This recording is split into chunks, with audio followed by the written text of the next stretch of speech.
കൈത്തക്കാലം 2-ാം ഞായർ. വിശുദ്ധ ലൂക്ക എഴുതിയ സുവിശേഷം അധ്യായം 6, 27 മുതൽ 36 വരെയുള്ള വാക്യങ്ങൾ. വിചിന്തനം: ശത്രുസ്നേഹം. കൈത്തക്കാലം 2-ാം ഞായറാഴ്ചയായ ഇന്ന് നമ്മുടെ ക്രിസ്തീയ ജീവിതത്തിന്റെ വളർച്ചയ്ക്കും ഉയർച്ചയ്ക്കും ഉതകുന്ന ചില ജീവിത രീതികൾ നമ്മളെ പറഞ്ഞു പഠിപ്പിക്കുക എന്നുള്ളതാണ് ഇന്നത്തെ സുവിശേഷത്തിന്റെ മുഖ്യമായ ഉദ്ദേശം. ഈ സുവിശേഷത്തിന് പരസ്പരം ബന്ധിതമായ 2 ഭാഗങ്ങളായി നമുക്ക് വീക്ഷിക്കാം. അതിൽ ഒന്നാമത്തെ ഭാഗം യേശു തന്റെ ജീവിതത്തിൽ പരീക്ഷിച്ച് 100% വിജയം വരിച്ച ഒരു സത്യം നമ്മളെ പഠിപ്പിക്കുകയാണ്. മക്കളെ, നിങ്ങൾ ശത്രുക്കളോട് പോലും സ്നേഹം കാണിക്കണം. ഇതാണ് ആ സത്യം. പെട്ടെന്ന് നമുക്ക് തോന്നും അപ്രസക്തമായ, ജീവിതത്തിൽ ഒരിക്കലും പ്രായോഗികമാക്കാൻ ഉദ്ദേശിക്കാത്ത, സാധിക്കാത്ത ഒരു പ്രസ്താവനയാണിത് എന്ന്. എന്നാൽ ജീവിതത്തിന്റെ അർത്ഥം പൂർണ്ണ അർത്ഥത്തിൽ കണ്ടെത്തിയ യേശുക്രിസ്തു അർത്ഥമില്ലാത്ത വാക്കുകൾ സാധാരണ പറയാറില്ല, പ്രസ്താവനകൾ ഇറക്കിയതായിട്ട് നാം കാണുന്നില്ല. യേശുക്രിസ്തു നമ്മോട് ആവശ്യപ്പെടുകയാണ്, ശത്രുക്കളോട് പോലും നിങ്ങൾ സ്നേഹം കാണിക്കണം എന്ന്. അത് യേശു ഉദ്ദേശിച്ച് പറയുന്നതായിട്ട് വേണം മനസ്സിലാക്കാൻ. അതുകൊണ്ട് എന്താണ് യേശു ഇതുകൊണ്ട് ഉദ്ദേശിക്കുന്നത് എന്ന് മനസ്സിലാക്കുക എന്നുള്ളത് ക്രൈസ്തവരായ നമ്മെ സംബന്ധിച്ചിടത്തോളം നമ്മുടെ കടമയാണ്. നമുക്ക് ലഭ്യമായിരിക്കുന്ന സുവിശേഷത്തിന്റെ മൂലകൃതി ഗ്രീക്ക് ഭാഷയിലുള്ളതാണ്. ഗ്രീക്ക് ഭാഷയിൽ യേശു ശത്രുക്കളെ സ്നേഹിക്കുക എന്ന് പറയുമ്പോൾ ഉപയോഗിച്ചിരിക്കുന്ന പദം നാം മനസ്സിലാക്കുമ്പോഴാണ് എന്താണ് യേശു യഥാർത്ഥത്തിൽ ശത്രുക്കളോട് പോലും നിങ്ങൾ സ്നേഹം കാണിക്കണം എന്നതുകൊണ്ട് ഉദ്ദേശിക്കുന്നത് എന്ന് നമുക്ക് മനസ്സിലാവുകയുള്ളൂ. ഗ്രീക്ക് ഭാഷയിൽ സാധാരണയായി സ്നേഹത്തിന് വേണ്ടി ഉപയോഗിക്കുന്നത് 4 പദങ്ങളാണ്: ടോർജെ, ഈറോസ്, ഫീലിയ ആൻഡ് അഗാപ്പെ. ആദ്യത്തെ 3 പദങ്ങളെ സംബന്ധിച്ചിടത്തോളം ഞാൻ ഇന്ന് വിശദീകരിക്കുന്നില്ല. യേശുക്രിസ്തു ശത്രുക്കളെ സ്നേഹിക്കുക എന്ന് പറയുമ്പോൾ ഉദ്ദേശിച്ചിട്ടുള്ള പദം ഗ്രീക്ക് ഭാഷയിൽ കാണുന്നത് അഗാപ്പെ എന്ന പദമാണ്. അഗാപ്പെ എന്ന പദം ഗ്രീക്കിൽ നിന്ന് ഏതെങ്കിലും ഒരു ഭാഷയിലേക്ക് വിവർത്തനം ചെയ്യുക, ഭാഷാന്തരം നടത്തുക വളരെ വിഷമമുള്ള ഒരു പദമായിട്ടാണ് മനസ്സിലാക്കുന്നത്. ഇംഗ്ലീഷിൽ അതിനെ ഇൻവിൻസിബിൾ ലവ്, അൺകോൺക്രബിൾ ബെനവൊളൻസ് എന്നൊക്കെ അതിനെ വിളിക്കാം. സത്യത്തിൽ പറഞ്ഞാൽ ഇംഗ്ലീഷാണ് കുറച്ചുകൂടി കടിച്ചാൽ പൊട്ടാത്തതെന്ന് തോന്നി. അഗാപ്പെ എന്ന പദം കുറച്ചും കൂടി ലളിതമാണെന്നാ തോന്നി. അതിന്റെ പരിഭാഷ വന്നപ്പോ അല്പം കൂടി കാഠിന്യമുള്ളതായിട്ട് തോന്നി. ഇനി മലയാളത്തിൽ കുറച്ചുകൂടി നമുക്ക് ലളിതമാക്കാം. മലയാളത്തിൽ അഗാപ്പെ എന്ന് പറയുമ്പോ എല്ലാവരോടും പ്രീതിയോ അപ്രീതിയോ പരിഗണിക്കാതെ ഒരു സമഭാവനയിൽ വർത്തിക്കാൻ ഇടവരിക എന്നുള്ളതാണ് അഗാപ്പയുടെ ഒരു തരത്തിൽ മലയാളത്തിൽ നമുക്ക് മനസ്സിലാക്കാവുന്ന അർത്ഥം. പ്രീതിയോ അപ്രീതിയോ ഇല്ലാതെ എല്ലാവരോടും സമഭാവനയിൽ പെരുമാറാൻ സാധിക്കുന്ന ഒരു മനസ്ഥിതി വിശേഷം. നമ്മുടെ രാജ്യത്ത് മന്ത്രിമാർ സത്യപ്രതിജ്ഞ ചെയ്യുമ്പോൾ അതിൽ കൂട്ടിച്ചേർത്തിരിക്കുന്ന ഒരു വാചകം ഈ അവസരത്തിൽ ശ്രദ്ധിക്കുന്നത് നല്ലതാണ്. പ്രീതിയോ അപ്രീതിയോ ഇല്ലാതെ എല്ലാവരോടും ഭരണഘടനയനുസരിച്ച് എന്നിൽ നിക്ഷിപ്തമായിരിക്കുന്ന ഉത്തരവാദിത്വങ്ങൾ ഞാൻ നിർവഹിക്കുന്നതാണെന്ന് ദൈവത്തിന്റെ നാമത്തിൽ ചിലർ പറയും, അല്ലെങ്കിൽ ദൃഢമായി ഞാൻ സത്യപ്രതിജ്ഞ ചെയ്യുന്നു എന്നാണ് അതിന്റെ അർത്ഥം. സാധാരണ മന്ത്രിമാരൊക്കെ അങ്ങനെ സത്യപ്രതിജ്ഞ ചെയ്യുന്നുണ്ട് എന്ന് വരികിലും ജീവിതത്തിൽ അത് അവര് നേരെ വിപരീതമാണ് കാണിക്കുക എന്നുള്ളത് വേറെ സത്യം. പക്ഷെ യേശുക്രിസ്തു അങ്ങനെയല്ല. ജീവിതത്തിൽ സ്വന്തമായി അത് പരീക്ഷണ നിരീക്ഷണങ്ങൾക്ക് വിധേയമായി 100% വിജയം വരിക്കാൻ ഉതകുന്നതാണ് എന്ന് കണ്ടതിന് ശേഷം മാത്രം ആണ് യേശുക്രിസ്തു നമ്മോട് സംസാരിക്കുക. അതാണ് സാധാരണ പ്രസ്താവനയും യേശുക്രിസ്തുവിന്റെ പ്രസ്താവനയും തമ്മിലുള്ള ഒരു വ്യത്യാസം. അല്പം കൂടിയും ലളിതമാക്കി പറയുകയാണെങ്കിൽ, തോന്നുമ്പോ തോന്നിയ വിധത്തിൽ ചെയ്യാനുള്ളൊരു പ്രവണതയാണ് എല്ലാ മനുഷ്യരിന്റെയും അടിസ്ഥാന ഭാവം. എനിക്കൊരു വ്യക്തിയോട് ഇഷ്ടം തോന്നി, അപ്പോൾ ഇഷ്ടപ്പെട്ട രീതിയിൽ പെരുമാറുക. വേറെ വ്യക്തികളോട് എനിക്ക് ഇഷ്ടം തോന്നിയില്ല, അപ്പോ ഇഷ്ടമില്ലാത്ത മാതിരി പെരുമാറുക. എനിക്ക് ഈ വ്യക്തിയെ വേണ്ടപ്പെട്ടവനാണെന്ന് തോന്നി, അതുകൊണ്ട് പ്രത്യേകമായിട്ടുള്ള ചില ആനുകൂല്യങ്ങൾ ആ വ്യക്തിക്ക് ചെയ്തു കൊടുക്കുക. ഈ വ്യക്തി എന്നോട് വൈരാഗ്യം കാണിക്കുന്നവനാണെന്ന് എനിക്ക് തോന്നുന്നു, അതുകൊണ്ട് ആ ആളെ ഏതെങ്കിലും തരത്തില് കുടുക്കാൻ വേണ്ടിയിട്ട് ഞാൻ ശ്രമിക്കുക. ഇതാണ് മനുഷ്യന്റെ ഭാവന. ഇതാണ് മനുഷ്യന്റെ സ്വതസിദ്ധമായിട്ടുള്ള സ്വാർത്ഥതപൂർണ മനുഷ്യപ്രകൃതിയുടെ അടിസ്ഥാന രീതി. ഇതിന് പകരമായിട്ട് വേണ്ടത് വേണ്ടപ്പോ വേണ്ട വിധത്തിൽ ചെയ്യാനുള്ള ഒരു മനസ്ഥിതി നിങ്ങളിൽ ഉണ്ടാകണം എന്നാണ് ശത്രുക്കളെ സ്നേഹിക്കുക എന്ന് പറയുമ്പോൾ പ്രായോഗികമായിട്ട് നമ്മൾ മനസ്സിലാക്കേണ്ടത്. എനിക്ക് ഇഷ്ടം തോന്നിയാലും എനിക്ക് സ്നേഹം ഉണ്ടായാലും ഇല്ലെങ്കിലും ആ വ്യക്തിക്ക് ചെയ്യേണ്ടതായിട്ടുള്ള കാര്യങ്ങൾ ഞാൻ ചെയ്തിരിക്കണം. യേശുക്രിസ്തു ഇത് ജീവിതത്തിൽ ഉടനീളം പ്രാവർത്തികമാക്കുന്നതായിട്ട് നമുക്ക് കാണാം.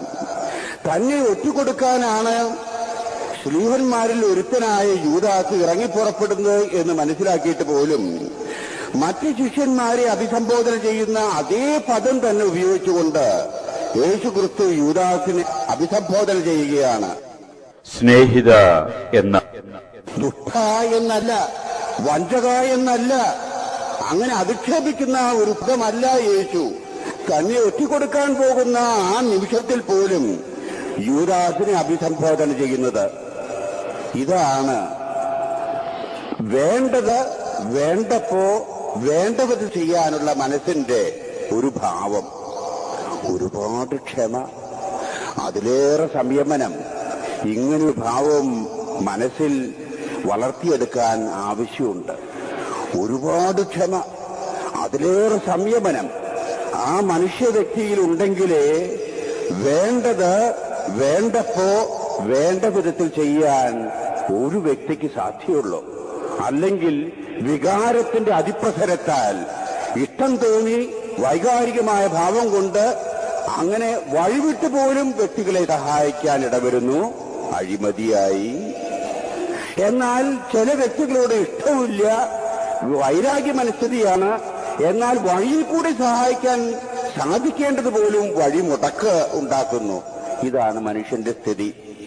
അങ്ങനെ നമ്മുടെ ഇഷ്ടവും അനിഷ്ടവും നോക്കാതെ ചെയ്യാൻ സാധിക്കുന്ന സമഭാവനയോടുകൂടി വർദ്ധിക്കാൻ സാധിക്കുക എന്നുള്ളതാണ് അഗാപ്പെ എന്ന പദം കൊണ്ട് യേശു അർത്ഥമാക്കുന്നത്. ഞാൻ അമേരിക്കയിലേക്ക് പഠിക്കാൻ പോയ അവസരത്തില് ഞാൻ ജീവിച്ചിരുന്ന ഇടവകയുടെ തൊട്ടടുത്തുള്ള ഒരു ഇടവകയിലെ അന്നുണ്ടായ ആ കാലഘട്ടങ്ങളിലുണ്ടായ ഒരു സംഭവം എന്റെ മനസ്സിലേക്ക് കയറി വരുന്നത് ഞാൻ നിങ്ങളോട് പറയാം. ഈ അവസരത്തിൽ അല്പം കൂടി കുറച്ചും കൂടി വെളിച്ചം നിങ്ങൾക്ക് ആ സംഭവത്തിൽ നിന്ന് കിട്ടും എന്നാണ് എന്റെ പ്രതീക്ഷ. കാൾ എന്ന് പറയുന്ന ഒരു മനുഷ്യൻ, അദ്ദേഹം രണ്ടാം ലോകമഹായുദ്ധകാലത്ത് അമേരിക്കയ്ക്ക് വേണ്ടി യുദ്ധത്തിൽ പൊരുതി ജയിച്ചവനാണ്. അങ്ങനെ പൊരുതി ജയിച്ച പട്ടാള ഉദ്യോഗസ്ഥൻ പട്ടാളത്തിൽ നിന്ന് റിട്ടയർ ചെയ്തതിനു ശേഷം അമേരിക്കയിലെ ഒരു കമ്പനിയിൽ ജോലി ചെയ്ത് അവിടെ നിന്നും റിട്ടയർമെന്റ് വാങ്ങി സ്വസ്ഥ ജീവിതം ആരംഭിച്ചിരിക്കുകയാണ് വീട്ടിലെ. ആ അവസരത്തിലാണ് ഇടവക വികാരിയച്ഛൻ ഇടവക പള്ളിയോടനുബന്ധിച്ചുള്ള ഒരു പൂന്തോട്ടത്തിലെ അല്പം ആ തോട്ടത്തിലെ ശുശ്രൂഷ നടത്താൻ, തോട്ടക്കാരന്റെ ജോലി ചെയ്യാൻ ഒരു സന്നദ്ധനായിട്ടുള്ള ഒരു വ്യക്തിയുടെ ആവശ്യമുണ്ടെന്ന് പള്ളിയിൽ അറിയിക്കുന്നത്. ഒരു വോളണ്ടിയർ, കൂലിക്കല്ല, ശമ്പളത്തിനല്ല, സന്മനസ്സോടുകൂടെ ആ തോട്ടം പരിപാലിക്കാൻ ഇടവകയിൽ നിന്ന് ആരെങ്കിലും ഉണ്ടാകുന്നത് നല്ലതാണ് എന്ന ഒരു അറിയിപ്പ് ഇടവകയിലെ നടത്തുന്നു. ഈ വൃദ്ധനായി കഴിഞ്ഞിരിക്കുന്ന കാൾ ഇത് കേട്ടപ്പോ അച്ഛൻ താമസിക്കുന്ന റെക്ടറിയിലെ ചെന്ന് അച്ഛനോട് പറയുന്നു, അച്ഛാ ഞാൻ അത് നോക്കിക്കൊള്ളാം, എനിക്ക് ഏതായാലും പെൻഷനൊക്കെ പറ്റി സ്വസ്ഥമായിട്ട് ഞാൻ കഴിഞ്ഞുകൂടുകയാണ്, വയസ്സും കുറേയായി, അപ്പൊ അതുകൊണ്ട് എനിക്കത് ഇഷ്ടമാണ്, ഞാൻ അത് നോക്കിക്കൊള്ളാം. അച്ഛൻ വളരെ സന്തോഷത്തോടു കൂടി വൃദ്ധനായിട്ടുള്ള കാളിനെ ഈ തോട്ടപ്പണി ഏൽപ്പിച്ചു. ആ കാൾ എന്ന് പറയുന്ന മനുഷ്യൻ വളരെ സ്നേഹത്തോടും വളരെ ഉത്സാഹത്തോടും കൂടെ ദിവസവും ആ പൂന്തോട്ടത്തിന്റെ പരിചരണത്തിൽ ശ്രദ്ധിച്ചിരുന്നു. അങ്ങനെ ഒരു ദിവസം പൂന്തോട്ടത്തിൽ അദ്ദേഹം നനച്ചുകൊണ്ടിരിക്കുന്ന അവസരത്തില് ഒരിക്കലും കണ്ടു പരിചയമില്ലാത്ത 3 യുവാക്കന്മാര്, അങ്ങനെ ചെത്തി നടക്കുന്ന യുവാക്കന്മാര് തിമിർത്ത ഊട്ടി ആ കാളിന്റെ പൂന്തോട്ടത്തിലേക്ക് ഓടി വരുന്നതായിട്ട് കണ്ടു. പൂന്തോട്ടത്തിൽ നനയ്ക്കാൻ വേണ്ടി ഒരു പൈപ്പ് സംഘടിപ്പിച്ചു വെച്ചിട്ടുണ്ട്. ആ പൈപ്പിൽ നിന്ന് തുറന്ന് ഈ 3 യുവാക്കന്മാർ കുറെ വെള്ളം കുടിക്കുകയും മുഖത്തൊക്കെ ഒഴിക്കുകയും ചെയ്തതിന് ശേഷം ഇവര് 3 പേരും അങ്ങനെ കുതിച്ചോടി ഈ കാളിന്റെ അടുത്തെത്തി. കാളപ്പോ തോട്ടം നനച്ചുകൊണ്ടിരിക്കുക. കാളിനെ വളരെ സഭ്യമല്ലാത്ത വാക്കുകൾ ഉപയോഗിച്ചുകൊണ്ട് അങ്ങനെ തല്ലുണ്ടാക്കാനുള്ള പരിശ്രമം. കാള് ഒന്നും ചെയ്യാതെ തോട്ടം നനച്ചുകൊണ്ടിരിക്കുക. ഈ 3 യുവാക്കന്മാര് ഉന്തും തള്ളുമായി. അങ്ങനെ തള്ളുന്നതിനിടയ്ക്ക് കാളിന്റെ ബാക്ക് പോക്കറ്റിലുണ്ടായിരുന്ന വാലറ്റ്, പേഴ്സ്, പൈസ ഉണ്ടായിരുന്ന പേഴ്സ് അവരപഹരിച്ചു. അങ്ങനെ വളരെ അധിക്ഷേപിച്ചുകൊണ്ട് കാളിനെ ചീത്ത പറഞ്ഞുകൊണ്ട് ഈ പേഴ്സും കൊണ്ട് 3 പേരും ഓടി. ഈ അടിപിടി ബഹളത്തില് എങ്ങനെയോ വികാരിച്ചൻ ഇത് ശ്രദ്ധയിൽപ്പെട്ടു. വികാരിച്ചൻ ഓടി വന്ന് കാളിന്റെ അടുത്ത് വന്നിട്ട് ചോദിച്ചു, ആരാ ഈ യുവാക്കന്മാര്? അച്ഛനോട് പറഞ്ഞു, എനിക്കറിയില്ല, നമുക്ക് പോലീസിൽ അറിയിക്കാം. അങ്ങനെയായി പറ്റില്ലല്ലോ. കാൾ പറഞ്ഞു, വേണ്ട അച്ഛ, അവര് ചെറുപ്പല്ലേ, അവരെന്താ ചെയ്യണേന്ന് അവർക്ക് മനസ്സിലാവും. അച്ഛൻ പോലീസിലൊന്നും അറിയിക്കണ്ട, പോയത് പോട്ടെ, കുറച്ച് രൂപയുണ്ടായിരുന്നു, അത് പോയി, സാരല്ല അച്ഛ എന്ന് പറഞ്ഞ് അച്ഛൻ അങ്ങനെ ഇദ്ദേഹത്തിന് ഇനിയിപ്പോ പോലീസിൽ അറിയിക്കണ്ട എന്ന് പറഞ്ഞപ്പോ അച്ഛനും മുറിയിലേക്ക് കയറിപ്പോയി. മറ്റൊരു ദിവസം ഇതേ പൂന്തോട്ടത്തിലെ ഈ കാളെന്ന് പറയുന്ന വൃദ്ധൻ സസ്യങ്ങളെ പരിചരിച്ചു കൊണ്ടിരിക്കുകയാണ്, പൂച്ചെടികളെ. അപ്പോ വീണ്ടും ഈ 3 പേര് കയറി വന്ന്, അപ്പൊ കാളിന്റെ ഉള്ളിൽ സ്വാഭാവികമായിട്ട് ഒരു വിഭ്രാന്തി, പേടി ഉണ്ടായി. ഇവരെന്ത് ചെയ്തു ഈ പ്രാവശ്യം? ഈ കാള് നനയ്ക്കാൻ വേണ്ടി ഉപയോഗിച്ചിരുന്ന ഓസെടുത്ത് കാളിന് അങ്ങനെ അടിമുടി അങ്ങോട്ട് നനച്ചു. ആകെ വെള്ളത്തിൽ അങ്ങോട്ട് കുതിർന്നു ഈ കാർന്നര്. എന്നിട്ടും കാർന്നര് ഈ മനുഷ്യരോട് അവിഹിതമായ രീതിയിൽ ദേഷ്യപ്പെടുകയോ ഇവരെ ശപിക്കുകയോ നിങ്ങള് മുടിഞ്ഞു പോകട്ടെ എന്ന് പറയുകയോ അങ്ങനെ ഒന്നും ചെയ്യാതെ അസ്വസ്ഥത കാണിച്ചു. എങ്കിലും ശകാരിക്കാതെ കാള് അതും സഹിച്ചു. ഇവര് ഈ വെള്ളം ചൂറ്റിച്ച് അവര് അന്ന് കാശില്ല കാളിന്റെ കയ്യില്, ഇല്ലാഞ്ഞിട്ടാണോ അത് എടുക്കാഞ്ഞിട്ടാണോ എന്ന് അറിഞ്ഞില്ല. ഇവര് ഈ കാളിനെ വെള്ളം ചൂറ്റിച്ചിട്ട് ഇവര് ഓടിപ്പോയി. ആ ദിവസവും അങ്ങനെ കഴിഞ്ഞു. 3ാമത്തെ ഒരു അവസരത്തില് കാള് വീണ്ടും ആ ജോലി ചെയ്തുകൊണ്ടിരിക്കുകയാണ്. അപ്പോഴുണ്ട് ഒരു മനുഷ്യൻ, അത് സൂക്ഷിച്ചു നോക്കിയപ്പോ ഈ 3 പേരിൽ ഒരുത്തനാണ്, വേറെ 2 പേരില്ല. ഒരുത്തൻ മാത്രം ഓടി വരുന്നു. ഓടി വന്ന് കാളിന്റെ അടുത്തെത്തി. കാളിന് സ്വാഭാവികമായിട്ട് പേടിയുണ്ട്. ഈ മനുഷ്യൻ കാളിനോട് പറയുന്നു, കൊല്യപ്പ, ഈ അവസരത്തില് ഞാൻ വന്നത് പണം അപഹരിക്കാനോ അടിക്കാനോ മർദ്ദിക്കാനോ അല്ല. ഞങ്ങൾ 2 പ്രാവശ്യം ഇതിനു മുമ്പ് താങ്കളെ ഉപദ്രവിക്കാൻ വേണ്ടി വന്നു. ഒരു പ്രാവശ്യം പണം അപഹരിച്ചു. താങ്കള് ഒരു തരത്തിലും ഞങ്ങളോട് എതിര് പ്രകടിപ്പിച്ചില്ല, ഞങ്ങളെ ശപിച്ചില്ല, നിങ്ങൾക്ക് എതിരായിട്ടുള്ള ഒരു തരത്തിലുള്ള നടപടികൾക്കും പോയില്ല. അത് എന്നെ അത്ഭുതപ്പെടുത്തി. അതുകൊണ്ട് ഞാൻ ആദ്യം അപഹരിച്ച ഞാനാണ് താങ്കളുടെ പോക്കറ്റിൽ നിന്ന് പേഴ്സ് എടുത്തത്. ആ പേഴ്സിൽ ഇത്ര പൈസയുണ്ടായിരുന്നു. ഈ പൈസ തിരിച്ചു തരാൻ വേണ്ടിയാണ് ഞാൻ വന്നിരിക്കുന്നത്. എന്റെ മനസ്സിനാകെ അസ്വസ്ഥത. അതുകൊണ്ട് താങ്കൾ സദയം ഇത് സ്വീകരിക്കണം എന്ന് പറഞ്ഞ് പണ്ട് അപഹരിച്ച ഈ പൈസ ഈ കാൾ എന്ന് പറയുന്ന വല്യപ്പന് കൊടുത്തുകൊണ്ട് ഈ മനുഷ്യൻ ആ സ്ഥലം വിട്ടു. കുറച്ചു നാളും കൂടി തോട്ടം ഒക്കെ പരിചരിച്ചതിന് ശേഷം അന്ന് ആ അവസരത്തിൽ അദ്ദേഹത്തിന് 87 വയസ്സുണ്ട്. അദ്ദേഹം അതിൽ നിന്ന് റിട്ടയർ ചെയ്ത് വീട്ടിൽ സ്വസ്ഥനായിട്ട് കിടന്ന് അധികം നാൾ കഴിയുന്നതിന് മുമ്പ് അദ്ദേഹം മരിച്ചു. സംസ്കാര ശുശ്രൂഷയിൽ വികാരിച്ചൻ ഈ അനുഭവങ്ങളൊക്കെ പറഞ്ഞു. കാളിനെ സംബന്ധിച്ചിടത്തോളം നല്ല നല്ല കാര്യങ്ങൾ വികാരിയച്ചനും ഇടവക്കാർക്കും പറയാനുണ്ട്. അങ്ങനെ മരണത്തിന്റെ അനുസ്മരണവും ഒക്കെ കഴിഞ്ഞതിനു ശേഷം വികാരിച്ചൻ പറഞ്ഞു, നമ്മുടെ നല്ലവനായ തോട്ടക്കാരൻ മരിച്ചു, ഇനി ആ തോട്ടം നോക്കുന്നതിന് വേണ്ടി ഒരാളെ ഇടവകയിൽ നിന്ന് ആരെങ്കിലും വന്നാൽ നല്ലത്, വളണ്ടിയറായിട്ട്. അങ്ങനെ വികാരിച്ചൻ പള്ളിയിലെ അത് പറഞ്ഞിട്ട് വികാരിച്ചൻ താമസിക്കുന്ന റക്ടറിയിലേക്ക് പോയി. ആ ദിവസം ഒരു ചെറുപ്പക്കാരൻ വികാരിച്ചന്റെ അടുത്ത് വന്നിട്ട് പറയുന്നു, അച്ഛോ, അച്ഛന് വിരോധമില്ലെങ്കിൽ ആ തോട്ടത്തിന്റെ കാര്യം ഞാൻ നോക്കിക്കൊള്ളാം. വികാരിച്ചൻ വളരെ സന്തോഷത്തോടു കൂടി, വികാരിച്ച ഈ മനുഷ്യനെ കണ്ടിട്ടില്ല. അങ്ങനെ വികാരിച്ചനോട് ഈ മനുഷ്യൻ പറയുകയാണ്, ഞാനാണ് അച്ഛോ ആ കാളിനെ ഉപദ്രവിച്ചതിന്റെ ആ സമൂഹത്തിന്റെ നേതാവ്. ഞാനാണ് അച്ഛോ കാളിൽ നിന്ന് പൈസ എടുത്ത മനുഷ്യൻ. എന്തുമാത്രം ആ വൃദ്ധനെ ഞാൻ ദ്രോഹിച്ചു. എന്റെ മനസ്സിനെ വളരെ അസ്വസ്ഥത. അതുകൊണ്ട് ഞാൻ ആ കാള് ചെയ്തിരുന്ന ജോലി സ്വതന്ത്രമായ രീതിയിൽ പള്ളിക്ക് വേണ്ടി ചെയ്യാൻ എനിക്ക് വലിയ ഉത്സാഹവും സന്തോഷമാണ്. അച്ഛൻ അത് ദയവ് ചെയ്ത് എന്നെ ഏൽപ്പിക്കണം. അച്ഛൻ പറഞ്ഞു, അങ്ങനെ യഥാർത്ഥത്തിൽ കാളിനോടുള്ള സ്നേഹവും അങ്ങനെ താല്പര്യവും ആദരവും നിങ്ങൾക്ക് തോന്നുന്നുണ്ടെങ്കിൽ തോട്ടത്തിലെ ചെടികളൊക്കെ നന്നായി നോക്കി ആ സ്നേഹവും ആദരവും ഒക്കെ പുലർത്താൻ വേണ്ടി താങ്കൾ ശ്രമിക്കണം എന്ന് പറഞ്ഞ് ഈ തോട്ടക്കാരന്റെ ജോലി ഈ ചെറുപ്പക്കാരനെ ഏൽപ്പിച്ചു. ചെറുപ്പക്കാരൻ വളരെ ഉത്സാഹത്തോടു കൂടെ ആ കാളിന് വേണ്ടി കാള് വെച്ച് പിടിപ്പിച്ചിട്ടുള്ള ആ പൂച്ചെടികളൊക്കെ വളരെ വളരെ അരുമയോടുകൂടി സ്നേഹത്തോടുകൂടി നോക്കി. വർഷങ്ങൾ കഴിഞ്ഞു. സമയത്തിന്റെ പൂർത്തീകരണത്തില് അയാൾ വിവാഹിതനായി. സമയത്തിന്റെ പൂർത്തീകരണത്തില് അയാൾക്ക് ഒരു കുഞ്ഞു ജനിച്ചു. ആ കുഞ്ഞിനെ അയാൾ കാൾ എന്നാണ് നാമകരണം ചെയ്യാൻ ഇഷ്ടപ്പെട്ടത്. ഈ കാളിന്റെ നല്ല മാതൃക, ക്ഷമ, സംയമനത്തിന്റെ മനസ്ഥിതി കണ്ട് ഹൃദയത്തിന്റെ മുഴുവനും അതിനെ സ്വാധീനിക്കാൻ ഇടവന്നതിന്റെ അടിസ്ഥാനത്തില് തന്റെ ആദ്യജാതിന് പേര് കൊടുക്കാൻ ആളെന്നുള്ള പേരാണ് അദ്ദേഹം കണ്ടുപിടിച്ചത്. നോക്കണം, ആ സംയമനവും ക്ഷമയും വ്യക്തികളെ നേടുന്ന രീതി.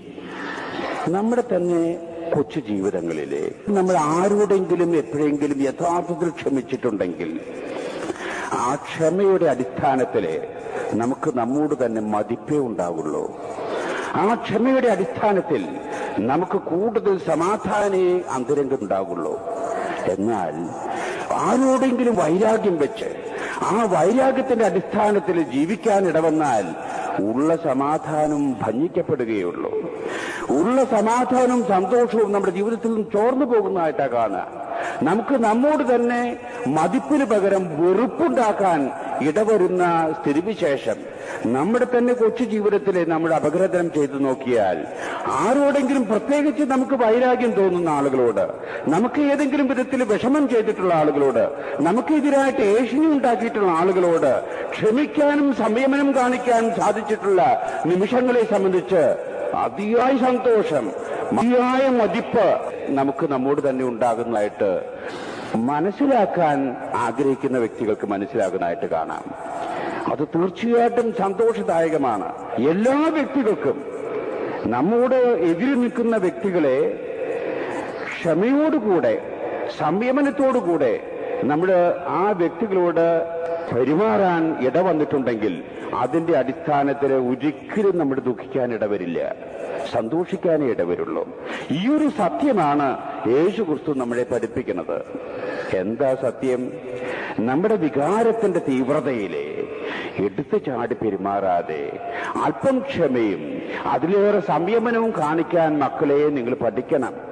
അതാണ് ജീവിതത്തിന്റെ വളർച്ചയ്ക്ക് ഉതകുന്ന ജീവിത ശൈലി എന്നാണ് യേശുക്രിസ്തു ഇന്നത്തെ സുവിശേഷത്തിന്റെ ആദ്യ ഭാഗത്തിലെ പറയുന്നത്. രണ്ടാമത്തെ ഭാഗത്തിലെ നിങ്ങൾ യേശുക്രിസ്തു പറയുന്നു ദൈവത്താണ്, ശരിയാണ്, എല്ലാ മനുഷ്യരും ദൈവത്തിന്റെ മക്കളാണ്. എന്ന വിധത്തിൽ നിങ്ങൾ അഭിമെന്ന് വരികില്ലേ, നിങ്ങൾക്ക് സന്തോഷിക്കാൻ അവകാശമുണ്ടാകണമെന്ന് വരികില്ലേ, ദൈവത്തിൻ്റെതായിട്ടുള്ള സ്വഭാവ പ്രകൃതി നാം സ്വാംശീകരിച്ചെടുക്കണം. സ്വീകരിച്ചെടുത്ത് ജീവിതത്തിന്റെ ഭാഗമായിട്ട് മാറ്റിയെങ്കിലേ ദൈവത്തിന്റെ മകനോ മകളോ എന്ന രീതിയിൽ അഭിമാന അർഹതയുണ്ടാകൂ എന്ന സത്യം ഈ സുവിശേഷത്തിന്റെ ഭാഗത്തിൽ യേശുക്രിസ്തു നമ്മളെ അനുസ്മരിപ്പിക്കുന്നത്. അതെങ്ങനെയാ യേശുക്രിസ്തു നമ്മളെ പഠിപ്പിക്കുന്നത്? യേശു പറയുന്നു ഇന്നത്തെ സുവിശേഷത്തിലെ, ദൈവം ദുഷ്ടന്മാരുടെ മേലും ശിക്ഷയിലും മഴ പെയ്യിക്കുന്നു, നീതിമാന്മാർക്കും നീതിരഹിതന്മാർക്കും സൂര്യനെ ഉദിപ്പിക്കുന്നു. ചില മനുഷ്യരുണ്ട്, ദൈവവുമില്ല, ദൈവപ്രമാണങ്ങളുമില്ല. ഈ കാലിനെ ഉപദ്രവിക്കാൻ വന്ന 3 ചെറുപ്പക്കാരുടെ സംഘത്തിൽപ്പെട്ട ആളുകളെ പോലെ വാടാപോടാ സംഘത്തിന്റെ തലവൻ എന്ന ചിലരുണ്ട്. അവർക്കും സമയത്ത് മഴ കൊടുക്കണു. അവർക്കും വശിക്കും വികസനത്തിനും ജീവനും ആവശ്യമുള്ള സൂര്യന്റെ ചൂട് അവർക്കും കൊടുക്കണു. ദൈവമുണ്ട്, ദൈവപ്രമാണങ്ങളും ഉണ്ട്. പ്രാർത്ഥനയും ജപവുമായിട്ട് ആളുകൾക്ക് മാത്രമല്ല മഴ പെയ്യിപ്പിക്കുന്നത്, അവർക്ക് മാത്രമല്ല സൂര്യൻ ഉദിപ്പിക്കുന്നത്. അവർക്കും സൂര്യനുണ്ട്. സൂര്യന്റെ ചൂട് കൊണ്ടേ ജീവിതം വളരാൻ സാധിക്കുള്ളൂ എന്നതിന്റെ അടിസ്ഥാനത്തിൽ ദുഃഖം ആ ചൂട് ദൈവം കൊടുക്കുന്നു. അങ്ങനെ ദൈവവും ദൈവപ്രമാണങ്ങളും ഇല്ലാത്ത ഒരു മനുഷ്യൻ കൃഷി ചെയ്ത സ്ഥലത്തും ദൈവം മഴ പെയ്യിപ്പിക്കുന്നു. ഇന്നത്തെ കാലത്ത് മഴയില്ല, കാലവർഷം ചതിച്ചു എന്ന് ശാസ്ത്രം എഴുതി പത്രത്തിൽ വന്നു. ആ പ്രിന്റ് ചെയ്തിട്ടുള്ള ലെറ്റർ ഉണങ്ങുന്നതിന് മുമ്പ് ദാ വരുന്നു പെരുമഴ. തമ്പുരാന്റെ രീതികളിതാ. അഴുക്കോടിന്റെ മക്കൾക്കും മഴ.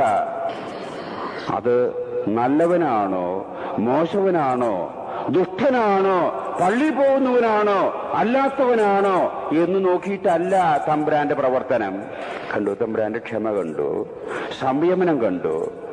ഈ രീതി നിങ്ങളുടെ ജീവിതത്തിൽ ഉണ്ടാകണമെന്നാണ്. അങ്ങെങ്കിൽ മാത്രമേ നമ്മൾ ദൈവത്തിന്റെ മക്കളാണെന്നോ ദൈവത്തിൽ വിശ്വസിക്കുന്നുണ്ടെന്നോ പറയുന്നതിൽ അർത്ഥമുള്ളൂ എന്നാണ് യേശുക്രിസ്തു നമ്മോട് പറഞ്ഞു തരുന്നത്. എന്ന് വെച്ചാൽ നല്ലവരോടൊരു പ്രത്യേക മതിപ്പ്, അവർക്ക് വഴിവിട്ടുള്ളൊരു സഹായം, ചിലരോട് കണ്ടാൽ ചാട്ടിക്കടിക്കുന്ന മാതിരി അതല്ല തമ്പുരാന്റെ പെരുമാറ്റം. ക്ഷമയോടുകൂടെ, സഹിഷ്ണുതയോടുകൂടെ, അത് സംയമനത്തോടു കൂടിയുള്ളൊരു പെരുമാറ്റം. ആ പെരുമാറ്റത്തിന്റെ സ്വഭാവത്തിന്റെ മൂർത്തരൂപമാണ് ദൈവം. ദൈവത്തിന്റെ മക്കള്, ദൈവത്തിൽ വിശ്വസിക്കുന്ന നമ്മള് ഈ മൂർത്തരൂപത്തിന്റെ അംശങ്ങളാണ് സ്വാംശീകരിക്കേണ്ടത്. എന്നിട്ട് യേശു ഇന്നത്തെ സുവിശേഷത്തിന്റെ അവസാനത്തെ വാക്യമായിട്ട് പറയുന്നു, സ്വർഗസ്ഥനായ പിതാവ് പരിപൂർണനായിരിക്കുന്ന പോലെ നിങ്ങളും പരിപൂർണരായിരിക്കുവിൻ. ഞാൻ ഇതുവരെ മനസ്സിലാക്കിയിരിക്കുന്നത് അർത്ഥമില്ലാത്തൊരു വാക്ക്. ദൈവം പരിപൂർണനായിരിക്കുന്ന പോലെ പരിമിതനായിട്ടുള്ള മനുഷ്യന് എങ്ങനെയാ പരിപൂർണത ലഭിക്കാൻ സാധിക്കുക എന്ന് വിചാരിച്ച് അർത്ഥമില്ലാത്തൊരു ഉപദേശശകലമായിട്ടാണ് ഞാൻ എപ്പോഴും അത് മനസ്സിലാക്കിയിട്ടുള്ളത്. ഇന്ന് എനിക്ക് മനസ്സിലാവുന്നു, അർത്ഥമില്ലാത്ത പദമല്ലാതെ പരിപൂർണത എന്ന വാക്കുകൊണ്ട് ഗ്രീക്ക് ഭാഷയിലുള്ള ആ വാക്ക് അനലൈസ് ചെയ്തു നോക്കുമ്പോൾ, അപഗ്രഥനം ചെയ്തു നോക്കുമ്പോൾ സമഗ്രമായ വ്യക്തിത്വത്തിന്റെ ഉടമ എന്ന് അതിന്റെ അർത്ഥമുള്ളൂ. സമഗ്രമായ വ്യക്തിത്വത്തിന്റെ ഉടമ, ഇതാണ് പരിപൂർണത എന്ന് ഗ്രീക്ക് പദത്തിൽ നാം അർത്ഥം കണ്ടെത്തുന്നത്. അപ്പൊ സമഗ്രമായ വ്യക്തിത്വത്തിന്റെ ഉടമ എന്ന് വെച്ചാൽ വളർച്ച വന്ന ഒരു വ്യക്തിയുടെ ഉടമ, അല്ലെങ്കിൽ ഒരു പക്വത വന്ന ഒരു വ്യക്തിയുടെ ജീവിതശൈലി. ഈ ജീവിതശൈലിയായിട്ട് തീരണം തമ്പുരാൻ ഇങ്ങനെയാ പെരുമാറുന്നത്. ദുഷ്ടരോടും ശിഷ്ടരോടും നല്ലവരോടും മോശക്കാരോടും ഒരുപോലെ സമഭാവനയിൽ പെരുമാറാൻ ശ്രമിക്കുന്നു. ഇന്ന് ലോകത്തിലെ ചിലരോട്, ദുഷ്ടന്മാരോട് കൂടുതലായിട്ട് ദുഷ്ടനെ പന പോലെ വളർത്തുന്നു എന്ന് പോലുമുള്ള ലക്ഷണങ്ങൾ നമ്മൾ കാണുന്നു. അഴിമതിക്കാരെ വീണ്ടും വീണ്ടും, സത്യത്തിൽ പറഞ്ഞാൽ സാഹചര്യങ്ങൾ ഒരുക്കുകയല്ല, അവർക്ക് പലതരത്തിലുള്ള ആനുകൂല്യങ്ങളും കൊടുക്കുന്ന മാതിരി അഴിമതിയെ പ്രോത്സാഹിപ്പിക്കാൻ വേണ്ടിയല്ല, ദുഷ്ടനെ വളർത്തുന്ന മാതിരി പോലും തോന്നത്തക്ക വിധത്തിന് പ്രത്യേക താല്പര്യം തമ്പുരാൻ കാണിക്കുന്ന രീതിയിൽ പോലും മനുഷ്യർക്ക്, സത്യം മുഴുവനും പിടികിട്ടാത്ത മനുഷ്യർക്ക് തോന്നത്തക്ക വിധത്തിലും കൂടാണ് തമ്പുരാന്റെ പെരുമാറ്റം. ആ അർത്ഥത്തിലെ പ്രത്യേക പക്ഷമോ പ്രത്യേക താല്പര്യമോ ഇല്ലാതെ ജനങ്ങളോട്, അത് വീട്ടിലായാലും നാട്ടിലായാലും ജോലിസ്ഥലത്തായാലും നമ്മുടെ ഉത്തരവാദിത്തങ്ങൾ കൈകാര്യം ചെയ്യാൻ ഇടവരുന്ന എല്ലാ അവസരത്തിലും ഒരു വിധത്തിൽ സമഭാവനയോടുകൂടി നീതിനിഷ്ഠമായിട്ട് പെരുമാറാൻ സാധിക്കുന്ന ആ വ്യക്തിയാണ് പൂർണ്ണത കൈവന്ന വ്യക്തി. ഇതാണ് സ്വർഗസ്ഥനായ പിതാവിന്റെ സ്വഭാവം. ഈ സ്വഭാവത്തിൽ പങ്കുപറ്റാൻ വേണ്ടി നിങ്ങളെ ഞാൻ ആഹ്വാനം ചെയ്യുന്നു എന്നാണ് യേശു ക്രിസ്തു ഇന്നത്തെ സുവിശേഷത്തിന്റെ അവസാന വാക്കായിട്ട് നമ്മോട് പറയുന്നത്. ശ്രദ്ധിക്കാം മക്കളെ, നമുക്ക് ജീവിതത്തിലേക്ക് ചില ഉൾക്കാഴ്ചകൾ ഉണ്ടാക്കാൻ ശ്രമിക്കാം. ഇത് നമ്മളെ വളർത്തും, ഇത് നമ്മെ ഉയർത്തും.